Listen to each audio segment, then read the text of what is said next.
We can continue to depend on dictators for our energy and destroy our planet in the process. We can give billions of dollars in tax breaks to oil companies who are making record profits while we offer pennies to consumers on a $4.30 gallon of gas.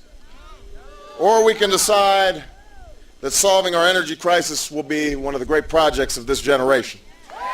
We can decide that it's time to give Americans immediate relief with another round of tax rebate checks and eliminate the oil company giveaways and invest in clean, renewable energies like wind and solar and biofuels, investments that can create millions of jobs and clean up the planet and free ourselves from dependence on other nations.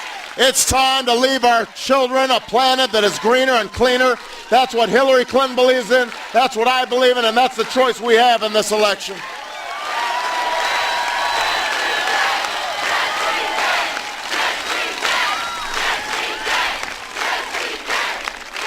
We can watch another generation of children languish in schools that don't work, graduate without the skills they need to compete in this new global economy.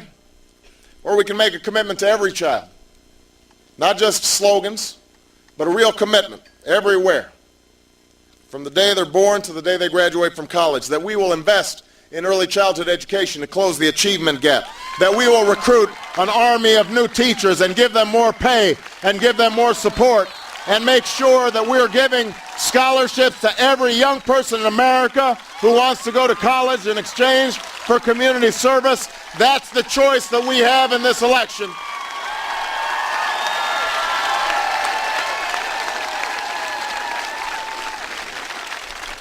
And when it comes to our struggling economy, we can allow the divide between Main Street and Wall Street to grow, or we can ensure that our prosperity is once again a tide that's lifting all boats.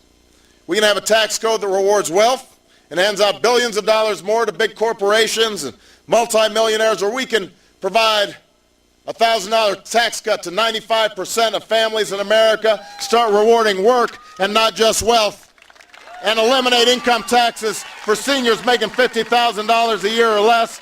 That's an agenda for change that we can believe in. That's the choice that we can make in this election.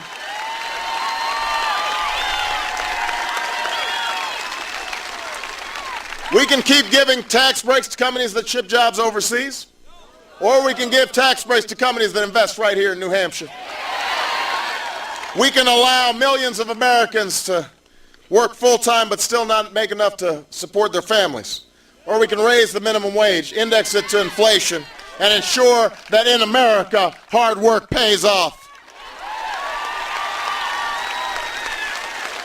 We can perpetuate a system in which women are paid less for the same work as men, or you can join Senator Hillary Clinton and Barack Obama to start doing something to reverse some of these policies and make sure that equal pay for equal work is a reality all across America. That's a choice in this election.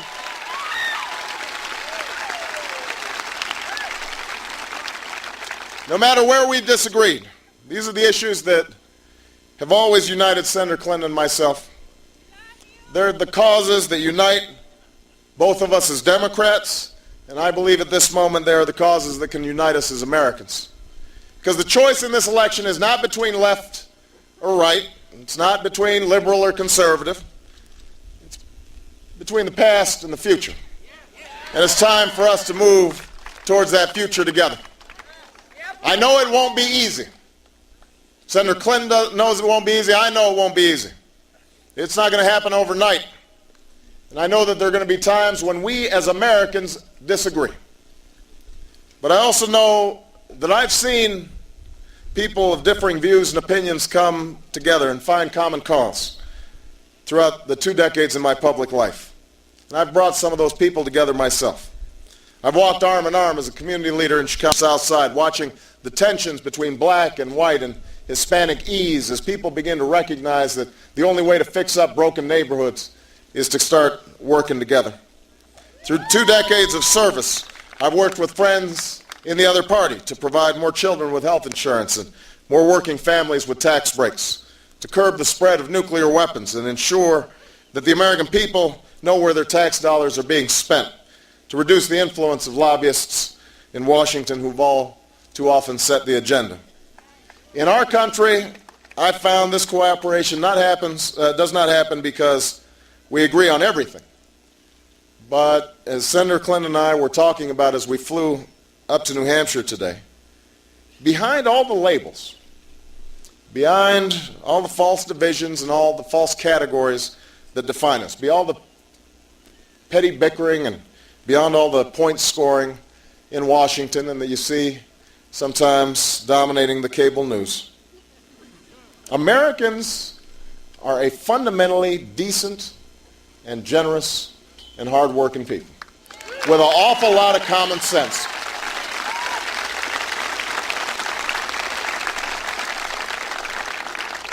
That's been the great privilege of this campaign. You know, sometimes spending time in Washington, you get a little discouraged.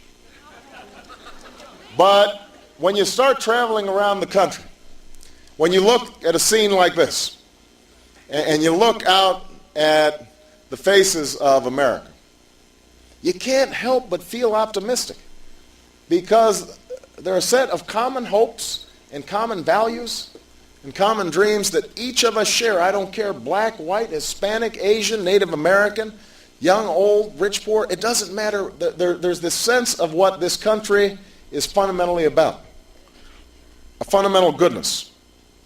And that if we tap into that, I am absolutely convinced that we can lift this country up to new and greater heights.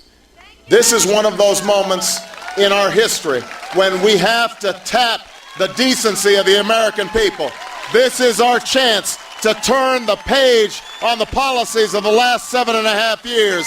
This is our chance to bring a new energy policy to America and new ideas to America. This is our chance. This is our time to march forward in unity as one people to the future. And I promise you that if you are willing to join me and you are willing to join Hillary Clinton, if all of you over the next 4.5 months are willing not just to come to a rally but knock on some doors and make some phone calls and talk to your friends, if you are willing to organize and mobilize, then we are not just going to change this country, but we will change the world. Thank you, Senator Hillary Clinton. Thank you, New Hampshire. Thank you, Unity. Let's get to work. Thank you.